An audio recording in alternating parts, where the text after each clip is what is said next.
The lights, the talent, the thrill of Broadway in Atlanta. Channel 2 travels to New York City and reveals inside stories and Georgia connections to some of the most popular shows. Rehearse on stage with Billy Elliot. Anything's possible if you put your mind to it. Meet the Bon Jovi member who wrote the music to Memphis, and an interview with the real Jersey Boys. It's the local stories most people haven't heard. Now, a Channel 2 Prime Time special.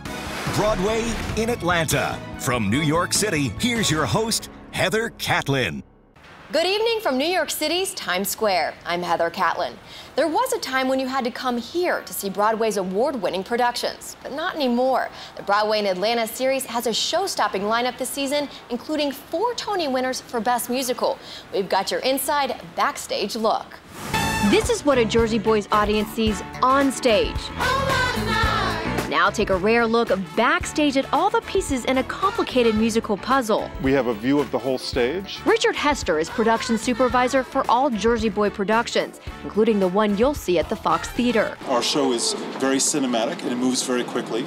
We have over 30 different scenes in the first act, so we have to move quickly from one to the other. From that 60s hair, we have 64 wigs total, to the stylish clothes of the day. We do 120 pairs of shoes per performance, 260 shirts, 160 suits. This show has timing down to a science, with one wardrobe change in as little as 9 seconds. This is the glamorous spot where all of the actors change their clothes.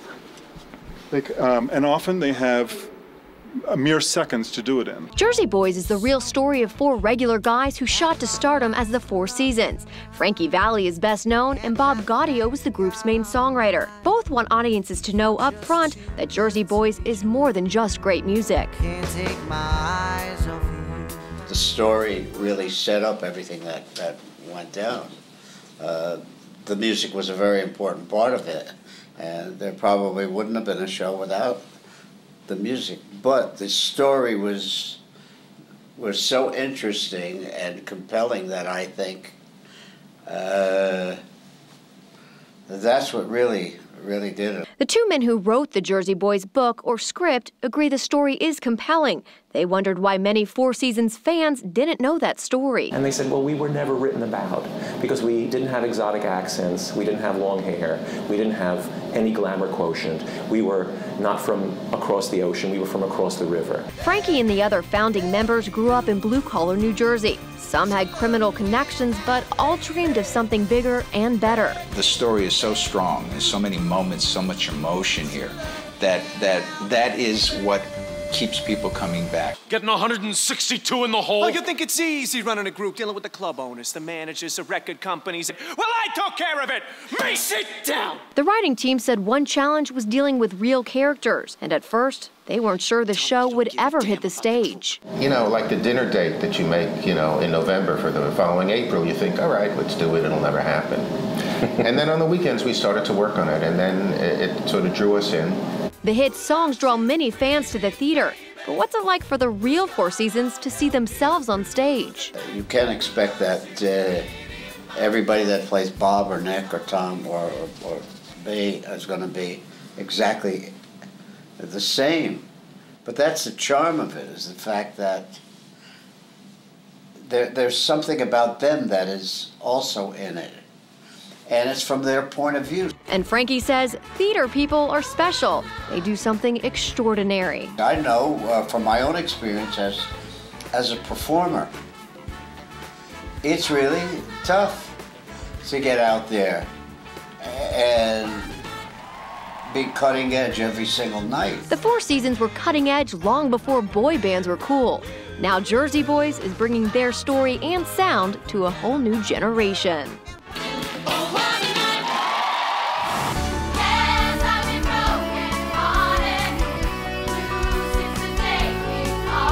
Just like Jersey Boys, Mamma Mia is filled with hit songs from a different era. 10 years on Broadway and 5 times to Atlanta. Leanna Hunt is currently starring as Sophie in New York. We met her at the famous Sardi's restaurant in the Theater District. Leanna told us about her first tour with Mamma Mia and her introduction to the Fox Theater. It was amazing. I remember the Fox Theater. Everyone had been so excited about it. Some people had been there before, I hadn't, and everyone was talking about it. The reason so many people talk about Mamma Mia is the music. The amazing soundtrack, all hits from supergroup ABBA. The show tours all over the world, and 45 million people have seen it so far. Many come back again and again. I feel like everyone identifies with someone in the story, and they all feel like they connect to it, and it's so much fun. The fun begins with a young woman about to marry who has never met her father. She invites 3 potential dads to her wedding. There's a happy ending, but not before a lot of drama and, of course, dancing.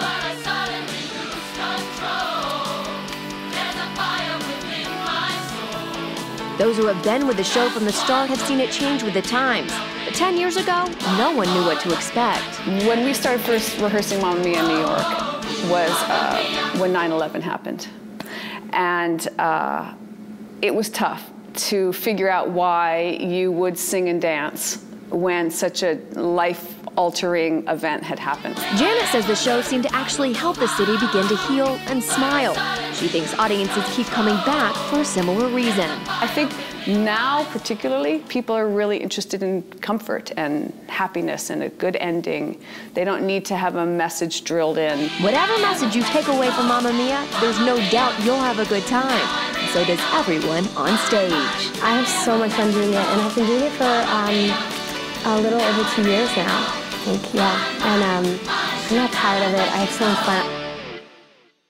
From New York to Atlanta, we all love a great musical. This story is about fame and forbidden love. You're about to see why Memphis is sure to rock the Fox.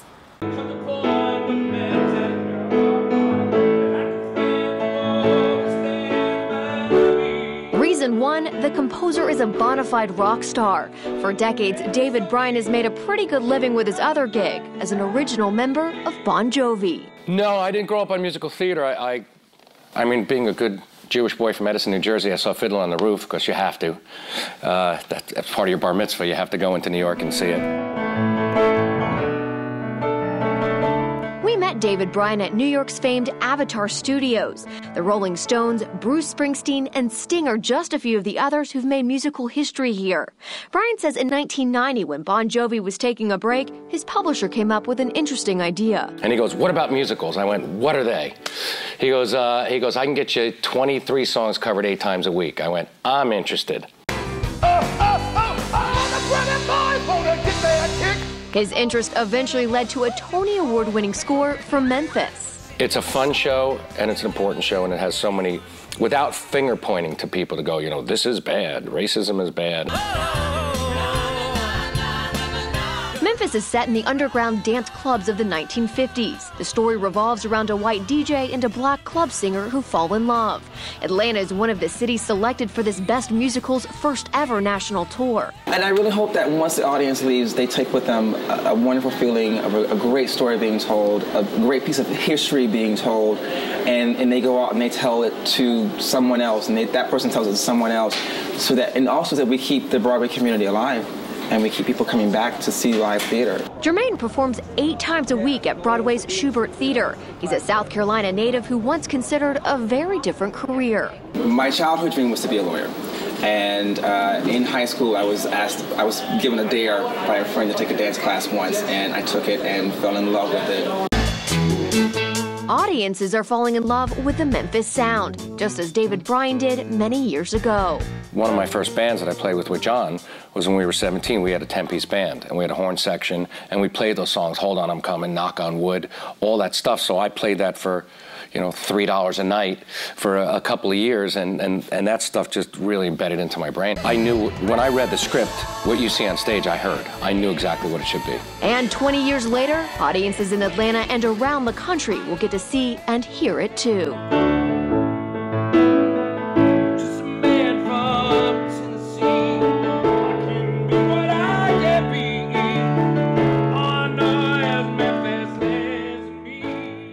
I feel like I have a very personal connection to the Fox. I'm excited the show is going to be there. Tony-nominated composer Mel Marvin grew up in South Carolina, but his mother called Thompson, Georgia, home. So we went to Atlanta a lot when I was a kid, and certainly to the Fox. Marvin's been to this famous venue before, but the Grinch, it's his first time. You're a vile one. to Grinch. The Broadway Grinch includes songs we all grew up with and 11 more. Mel Marvin says composing How the Grinch Stole Christmas was a labor of love. My daughter was 9 years old. This was 1994. I couldn't wait to write it for her. And that's what I wrote it for Kate. Nearly all of us read the Dr. Seuss classic as a kid, and the production team wanted that same familiar look for the musical. The set looks just like the book. The set is black and white and red and green, the colors that the book is in. This is one musical designed to make kids of all ages smile, and one quickly becoming a holiday tradition. When Broadway in Atlanta returns, the Georgia native making history with one of the most popular shows of all. I'm just so excited about performing under the stars. Plus, a rare look inside rehearsals for another Best Musical. Just because we're on the road, it doesn't mean we get to skip out on school. The long list of requirements for Broadway's youngest stars. That's next.